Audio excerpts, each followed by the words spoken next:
Coming up, when the Houston Rockets officially place a call for one Mikal Bridges, what is the responsibility of Sean Marks and the Brooklyn Nets organization to potentially reset their franchise timeline? We dive in coming up next. You are Locked On Nets, your daily Brooklyn Nets podcast. Part of the Locked On Podcast Network, your team every day.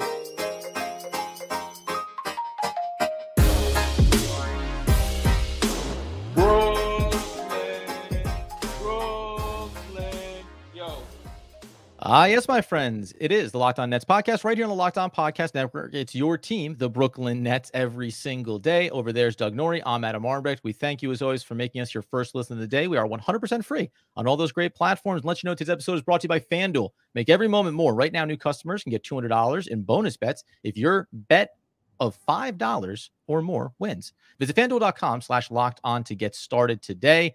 And Doug, this is... I don't want to say that we talked about this maybe 3 or 4 weeks ago, that we speculated around the one scenario you could, should, or would trade Mikal Bridges would be if you could get back control of your assets. Now it's being reported that that could actually be a reality if Sean Marks and the Nets are willing to take those phone calls and have those discussions. Yeah, so a lot to get into here with Mikal Bridges. A very busy Wednesday in basketball land when it comes to the Nets, because there was multiple different reports that I'm going to try to detail here to make sure everyone get the groundwork for sort of what came up. So first off, Mike Scotto of Hoops Hype comes out with a pretty lengthy sort of trade article detailing about how different teams just basically just doing a trade roundup, right? Like, you know, so where different teams are going to be sort of heading into the trade deadline, but a little more than a week out. And sort of almost hidden in there was a piece, and I'll read the quote. He said, the Houston Rockets were among the teams to register trade interest in Mikal Bridges. Houston was prepared to send back several of Brooklyn's unused remaining draft picks from the James Harden trade, but talks never got to that stage because the Nets declined to entertain anything for Bridges when Houston inquired. Okay, so there's that, and then I'll get to my reaction to that in a second. Backing that up very quickly after was Shams Charania of The Athletic did a very detailed piece about the Rockets and just how that they have basically going, quote, star hunting now with basically coming from Ime Udoka and then sort of like the treasure trove of just picks, the Nets picks, and the players that they have, that they are in the market for a star going into this year because they want to make a playoff push. I'll pause here for a second. Before I even get to my reaction on this, when you see this, what's your reaction to the thing that we've long talked about, just from a logistical standpoint, about the possibility of the Rockets maybe inquiring here about Bridges and being willing to send, Scotto says, several of the picks. There's only 4. It's 2 picks and 2 swaps. So it's like several means at least 3 to me, yep. Right? As a baseline. Yep. When you hear that, that's the offer. And then the second part of it is the Nets refuse to entertain it. I have a comment on all that, but I'm curious to hear what your initial reaction. We actually really had never talked about this. I mean, first and foremost, when we discussed the idea of, the only time you would do this type of trade is if it was Houston for control of your own picks. Okay. Yeah. But we also talked about it as in, what's the likelihood that Houston actually is willing to do it? Right? We talked about it so hyperbolically because we're like, there's no way that they... Yeah. Now, hold on a second. You're telling me that they actually said they were willing to do that? So that's the first part. Like, this is sometimes when we have our off-the-pod discussions, I'm like, hey, here's a far-fetched idea. And if it resonates with Doug from a practical standpoint and making sense for both sides, then we go down the road. So this actually validates that theory. So that's the first part of it. The second one very small pause. We were the first ones on this. I'm positive. Yes. Like, we were the first ones to talk about this. We were the first ones to tweet about it and really entertain it as a conversation. We're in a lot of Nets chats and stuff. I don't take credit for this kind of stuff all the time. I don't believe we're first on everything. This one, among the grander narrative scheme, we were the first ones to really float this idea. So I am going to give us a pat on the back on timeliness. What does it win you? Nothing, but go ahead.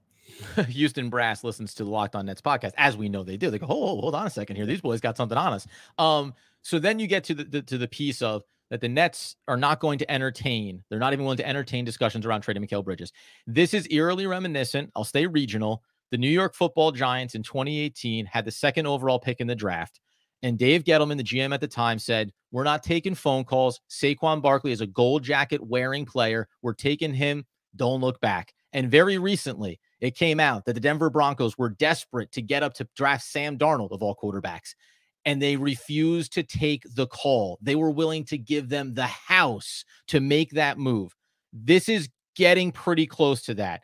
Refusing to engage in conversations around Mikal Bridges and trade offers.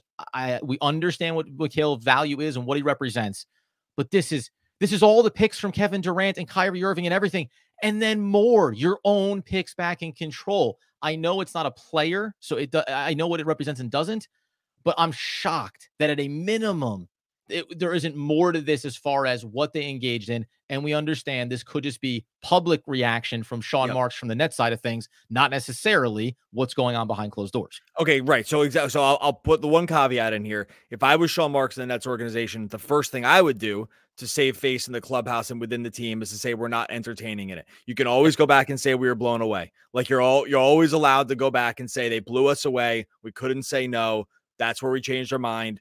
We weren't going to entertain it for anything less than a king's ransom, and they blew us away. So you kind of walk the tightrope of not basically pissing off your best player, right? In Bridges, a guy that you've sort of attached like sort of franchise cornerstone monikers to at this point, and while also secretly being like, hey, you can still call us, right? Okay, so I do believe there's probably some public posturing around here.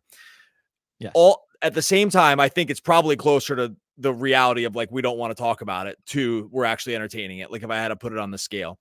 And when I read this, I was like, oh my God, it's actually going to happen. They have to do this. They have to at least seriously consider it. At minimum, it has to be very lengthy conversations looking at the two different paths here, because you don't often get a chance for like a take back, basically. Like this, and that's what this is. Like this is a full blown double stamped, no races, Uno reverse card.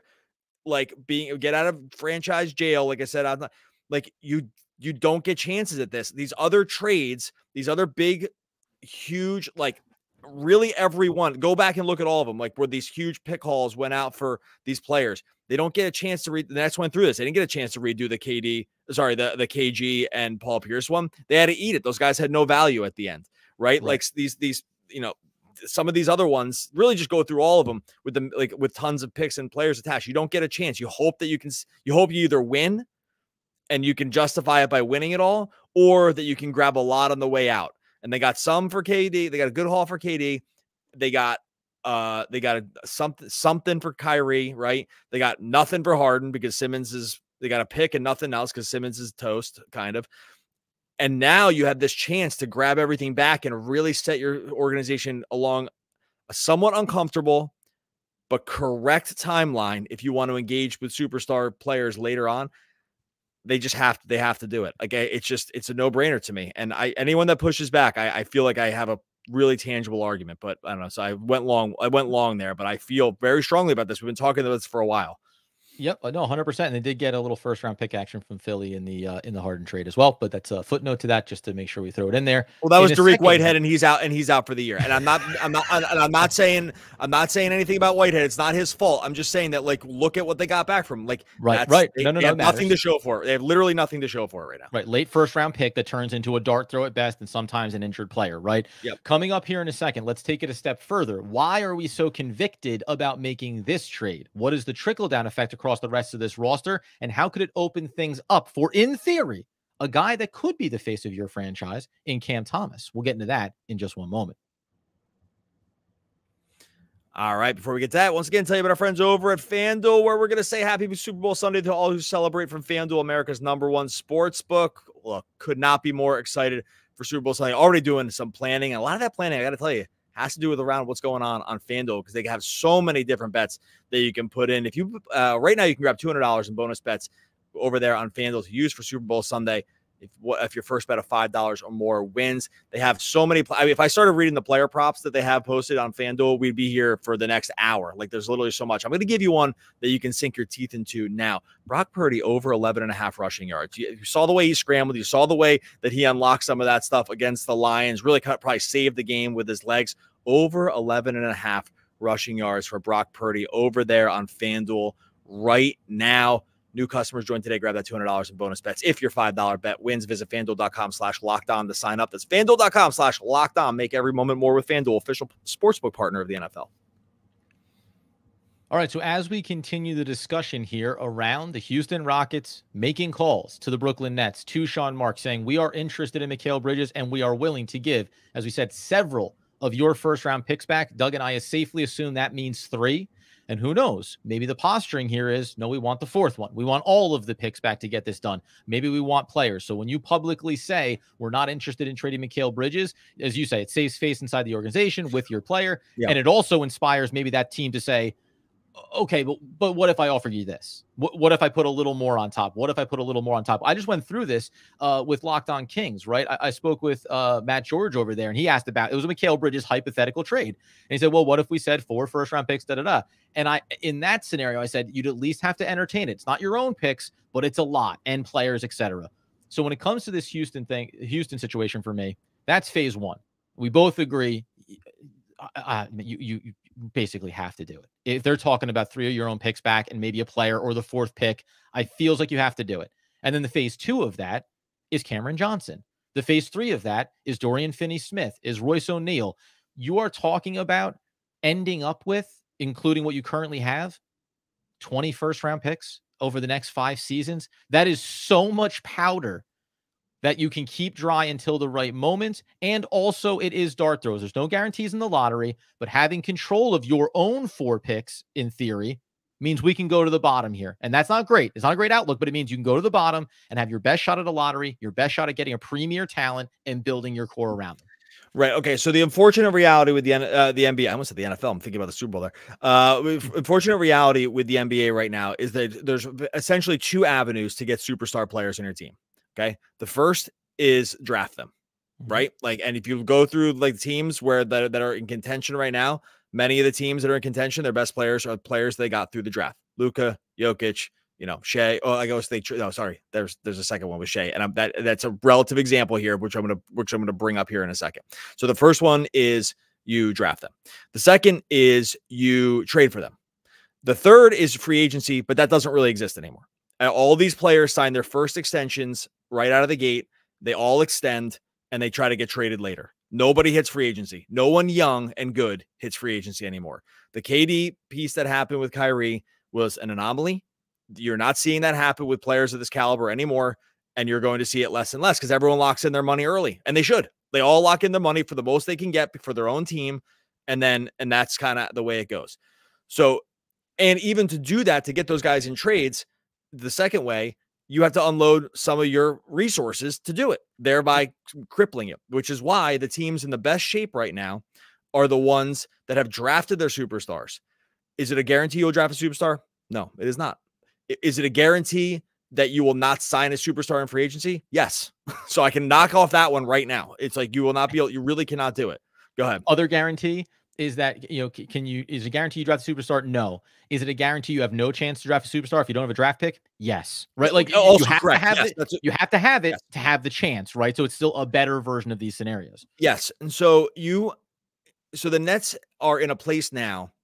And look, this sounds negative. It's really actually not. I think this is long-term positive. Like this is this is actually glass half full because but it's just taking a longer approach. Is it fun to watch a tanking team? No. Is it more palatable to watch a tanking team when there's like sort of a long-term plan around a lot of picks and stuff? Yes, because here's the other problem. The teams that you see get themselves in the most trouble by far, and I can give many examples of this, the teams you see them get in the most trouble are the teams that hold on too long. They hold on too long to this hope that they're going to be good, and they're not because they don't have Jokic and they don't have Giannis and they don't have these other guys, Anthony Davis, Luka, Shea. Like they don't have these guys. They hang on too long, and now they're selling guys pennies on the dollar. Washington Wizards are the best example of this. The Bulls are kind of an example, are definitely an example of this. Definitely, The Raptors are just going through it. Now they're kind of mini resetting now, but they also have a guy in Barnes that they can kind of reset around. If you wait too long, you run into major problems. Teams that did it early or just early enough. Orlando did okay with this. Get rid of Vooch, Fournier. They get back in. They get back in the draft. They get Paolo. They get Franz. Like, they get these guys, right? They get back in. And then go back to this other example I used before. The team that saw it the earliest was the OKC. They had Paul George. They had him there. He was under contract.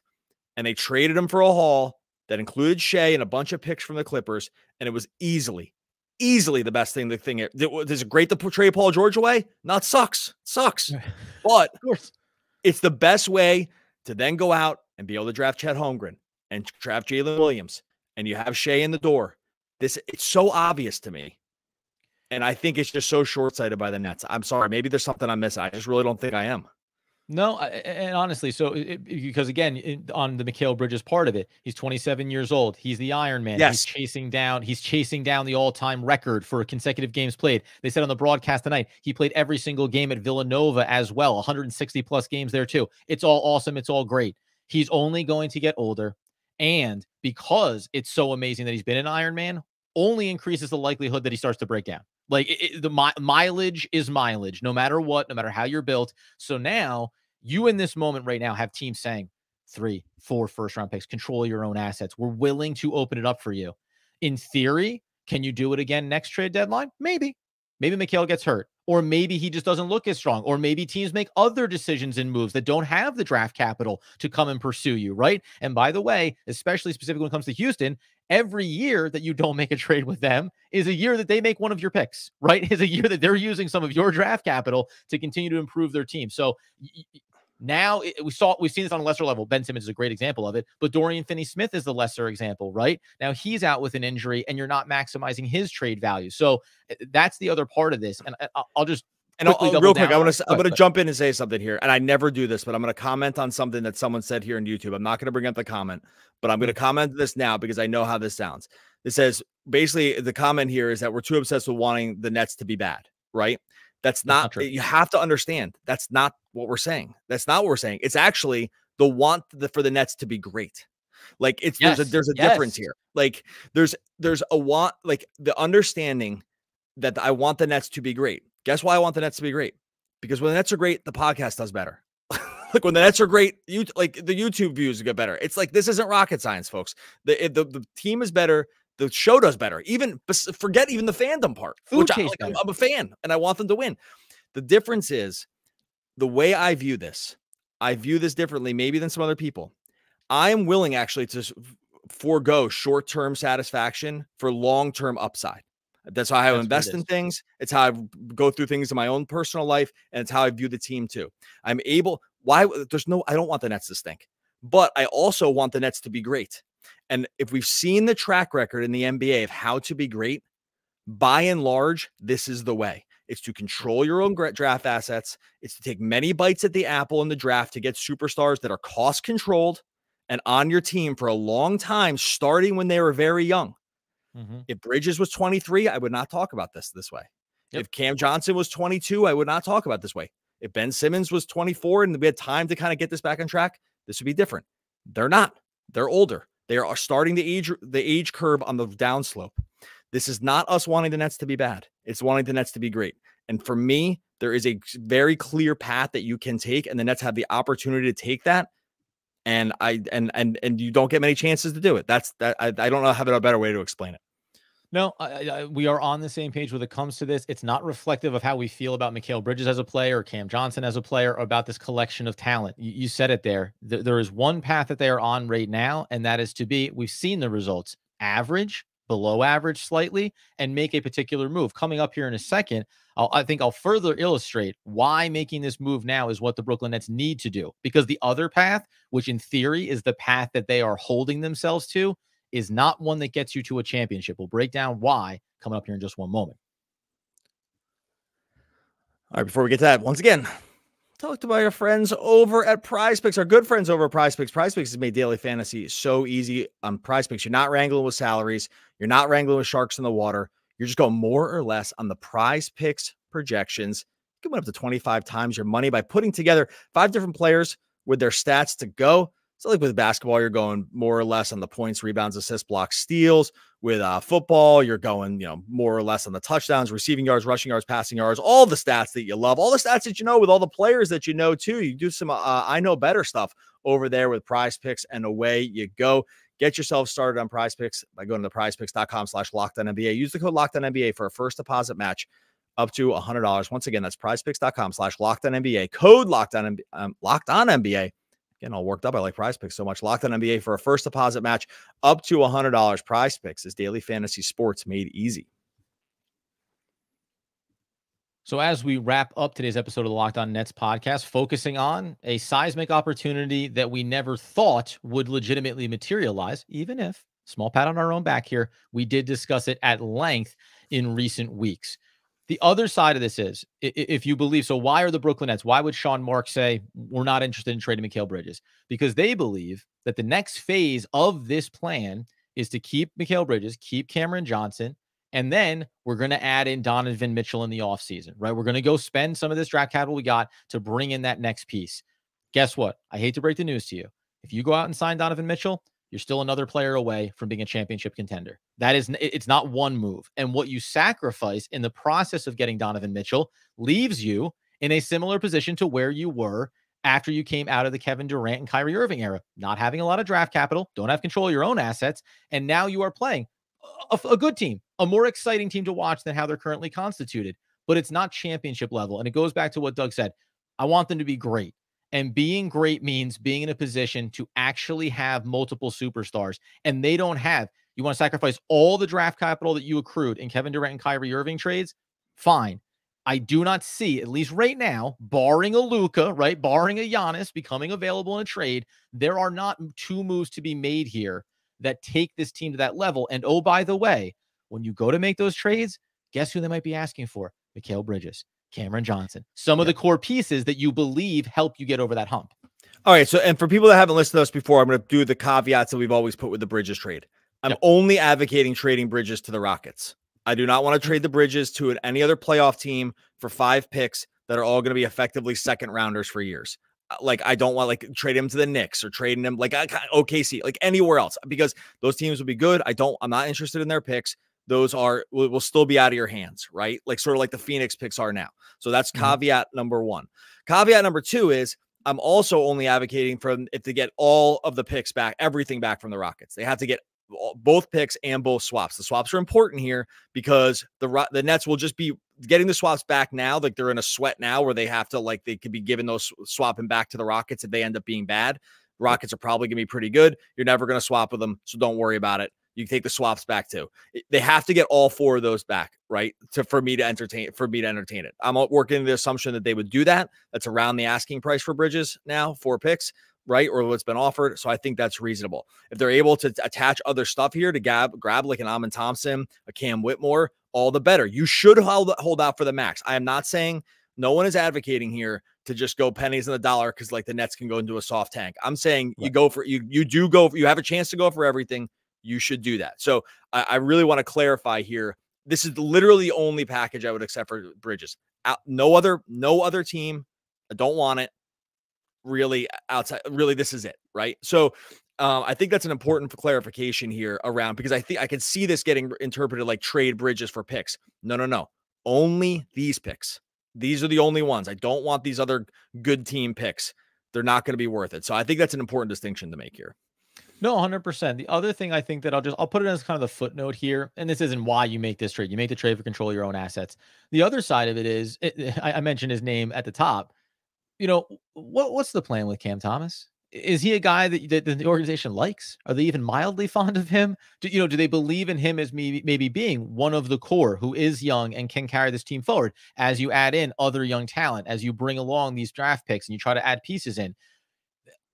I'm not saying that you trade away Mikal Bridges and Cameron Johnson so you play young guys and Cam Thomas gets to run 48 minutes with the ball in his hand all night, but it would be a nice side effect of if you clear out this iteration, this mindset from the organization that we're still competing for the playoffs this year, that the 10th seed in the play-in tournament is an achievement worth celebrating. If you go the other way, You get to free reign. Cam Thomas, by the way, and he's developed, and you're seeing these little glimpses, and he's growing. He's getting better. He's an elite level scorer right now. So let him cook for the rest of the year and go into next season saying, if he is a part of, and you can say that about any player you want, if he's a part of our core identity going forward, we start to construct the roster accordingly. The other thing that we've consistently said, I should say, about these trades, the Nets got the best value they possibly could, picks and players in the Kyrie Irving and the Kevin Durant trades.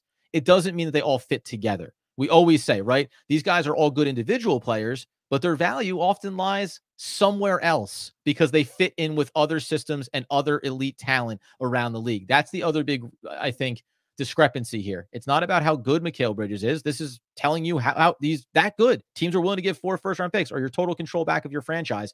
You have to be willing to do that to clear out this clouded judgment around maybe we can get ourselves back to another level. You didn't get there with the superstars in the last iteration, by the way, for a whole bunch of reasons that were highlighted on a tribute video tonight. Control your own destiny, right? Control your own destiny. You have players you think you like in your pipeline already. Be young. Be OKC. Follow the OKC model. And guess what? If 2 years from now, long-winded, I know, if 2 years from now, you're a team that's winning 45 games and is in the playoff picture, 6 seed, whatever, but you're young. That's different. You said it before. Like, that's different than watching 27, 28-year-olds try to compete to scrape into the 8th seed in the Eastern Conference.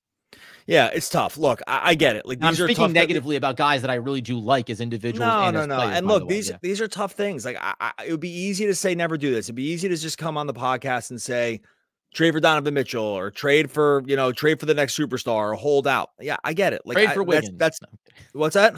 Said trade for Wiggins. I'm kidding. You're right. Like, I get it. Like, that's what people want to talk about. And frankly, the reality is that's probably what we will be talking about. Like, that is probably what will happen. But the strong possibility here is a trade deadline comes and goes and the Nets don't pull this move because this is a really tough thing to think about. And they have other things they have to think about. They have to sell seats. Like, the fans are important. The money's important for these guys. And it's hard to sell seats for a team that's really, really bad. Right. And so around a fan base that might not be, the most robust to begin with.